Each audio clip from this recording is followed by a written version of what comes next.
She's a low-maintenance vegetarian who likes playing with her dog and has been doing stand-up since she was 8. Please welcome the very funny Zoe Larkey!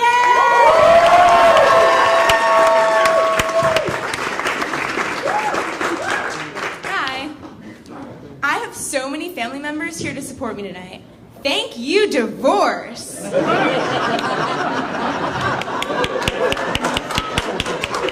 Because of this, I now have 6 grandparents. It's great because all of my grandparents are totally different. Grandma number 1 is a former nun, as in God's ex-wife. She got fired from being a nun because she indulged in ice cream. Oh, she also got a boyfriend. That's right, she cheated on God. She's super organized and carries a notebook with her everywhere. When we go to restaurants, she writes down the time we should order each course so that it comes out on time. She's super laid back and single, if anyone's interested. Grandma number 2 is a terrible driver. She got a car that has a sensor that goes off when she swerves into the oncoming lane. When she hears it, she's like, "Zoe, your door is open again!" Grandma number 3 likes to go to seances. This is when you sit in a circle with strangers and try to contact dead people. I went with her once, and I was like, I don't get it. She said I had to concentrate on the chakra in my pelvis. I ended up peeing my pants. This grandma also always gives us whiskey when we're sick. FYI, it works. One time, not only did my headache go away, but I don't remember anything about the rest of that day.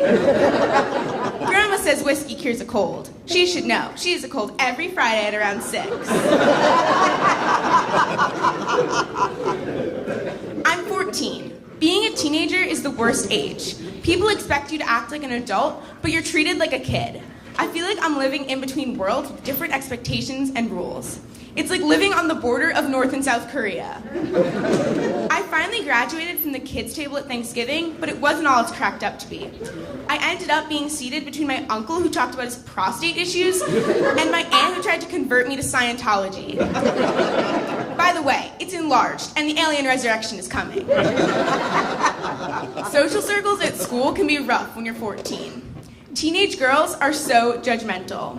They always give backhanded compliments. Yesterday, this girl said to me, "You know, you're kind of pretty for someone with frizzy hair." I was like, well, you're kind of cruel for someone who's insensitive. My mom makes me clean the house before the house cleaner arrives. She's like, "I don't want her to think we're slobs." I'm like, "Mom, she washes your thongs and recycles your wine bottles every week. I don't think she cares that her baseboards are dusty." My mom had surgery recently. I realized this may be TMI, but she basically had a problem with her bladder. When she went to the emergency room, they said she was holding 4 times the normal amount of urine.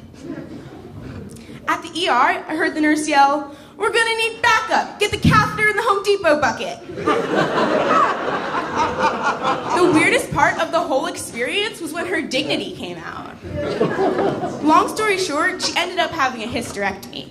During her recovery, she would just lie on the couch and ask us to get her things while we did all the work. Oh my God, she didn't have a hysterectomy. She became my dad. It's been 6 months, and she still uses the surgery as an excuse. I'll say, "Can you make me a sandwich?" And she'll be like, "I can't. I don't have a uterus." The problem is, my dad has also started saying this.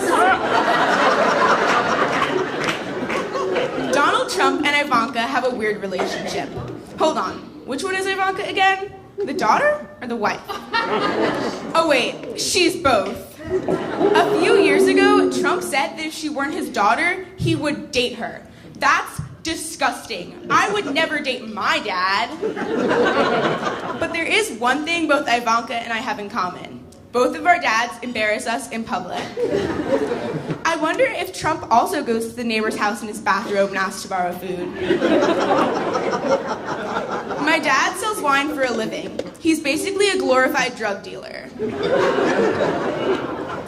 He might as well be on the corner in Montclair going, "Merlot, Zinfandel, come on, you look like a tired mom, you know you're thirsty." I'm 14 14, and my dad has stopped paying for my stuff. This is distressing. Was it something I said? What did I do to deserve this? Go through puberty? Wasn't that punishment enough?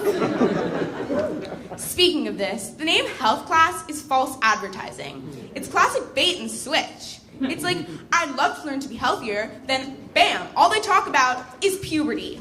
And everything they used to teach us this subject is so outdated. They had to find a VCR for the 1980s video they showed us. It was of a girl with a mullet running down a field playing soccer and then falling down. What does this have to do with getting your period? Why can't they just say, this is how you make babies and this is what comes out of your hoo-ha? To make matters worse, we have a male health teacher. He tries to be funny, but it's just embarrassing. He sings, "Let's talk about sex, baby." And he says things like, "Get ready for your testicles." Thank you.